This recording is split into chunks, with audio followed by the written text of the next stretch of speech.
자, 안녕하십니까. 1월 11일 목요일 이슈민의 주식뉴스공장 모닝브리핑을 시작을 하도록 하겠습니다.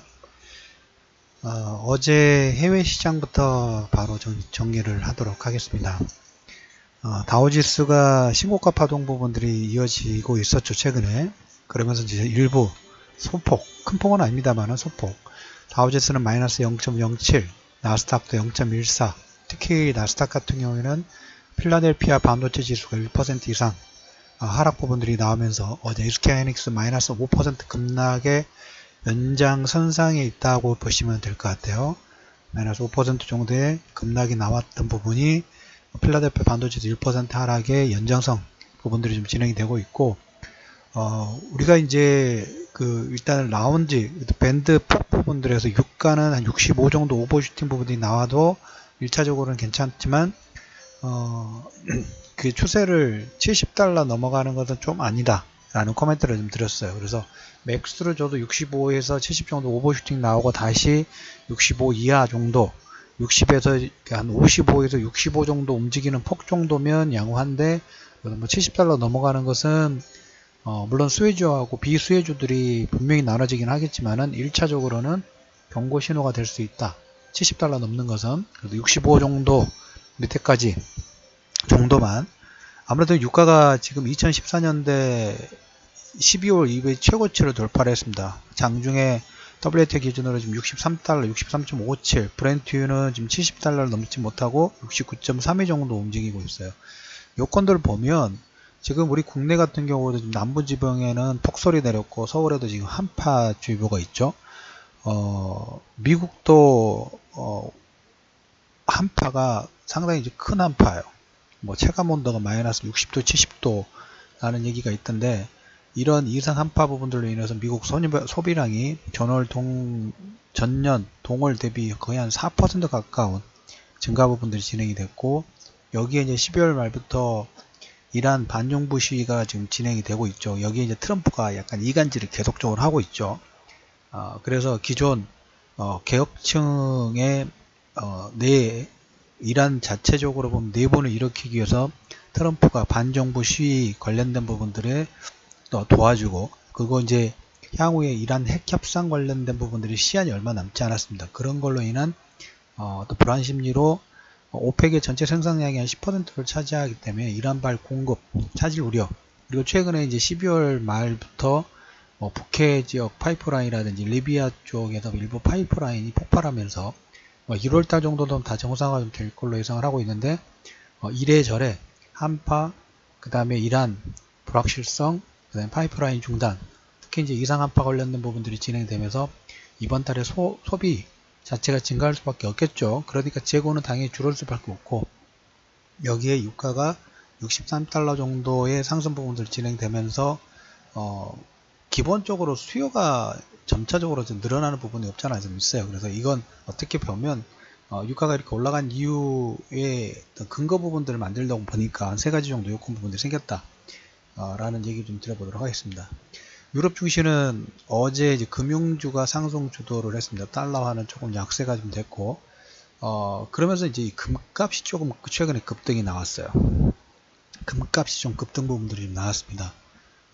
우리가 이제 연준 FOMC 같은 경우에 자산 축소 관련된 부분들을 좀 진행하려고 하는 과정 중에 있죠. 자산 축소 부분에서 금리 인상 부분들 진행하는데, 아직 하지 않은 게 뭐 일본도 하지 않고 있고 유럽도 하고 있지 않은데, 유럽은 올 하반기 정도 예정이 좀 돼 있고, 여기에 이제 이번 주에 일본이 자산 축소, 우리가 아베노믹스라는 타이틀 같은 경우에는 돈을 뿌려서 헬리콥터 밴처럼 돈을 풀어서 국채 매입 부분들을 진행하는 그런 전략 부분들인데, 이 규모를 이제 글로벌 경기 자체가 다 살아나고 있기 때문에 돈을 계속 푸는 것도 이게 역효과가 날 수 있어요. 그래서 브레이크 부분들을 조금씩 걸어주는, 근데 이제 우리도 마찬가지로 기존 투자자들 같은 경우에는 처음에 이 계속적으로 뭡니까 몇 년 동안 진행됐던 전략 부분들이 바뀔 수도 있다니까, 이건 돈을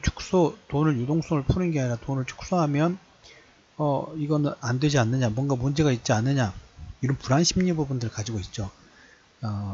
그 부분은 그렇게 생각하시면 될 것 같아요. 우리가 작년에 방송 제가 말씀드려서 금리 인상 신호 부분들은 우리가 고정관념 중에 하나가 금리 인상 부분들 진행하면 유동성 부분들이 축소가 되니까 긴축이 될 수 있어 라는 하나의 고정관념 부분들을 가지고 있는데, 현재 시장에는 그게 맞지 않다고 말씀을 좀 드렸죠.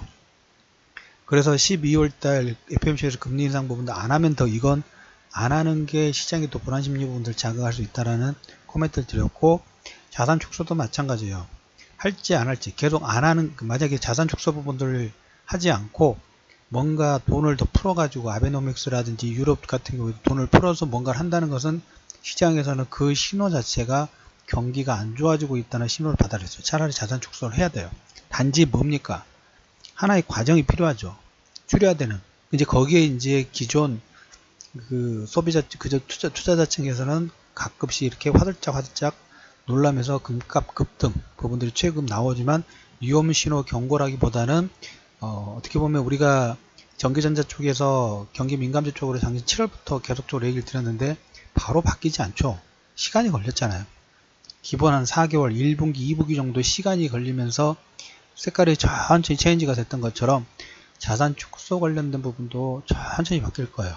그거 어떻게 보면 시장에서 받아들일 정도로, 단지 뭡니까? 일본에서 양적 완화 축소 관련된 부분 얘기 나오니까, 그리고 중국에서도 보면 중국까지 미국이 이번 달에 보호무역 관련된 부분도 서로 으르렁거릴 수 있다 말씀드렸죠.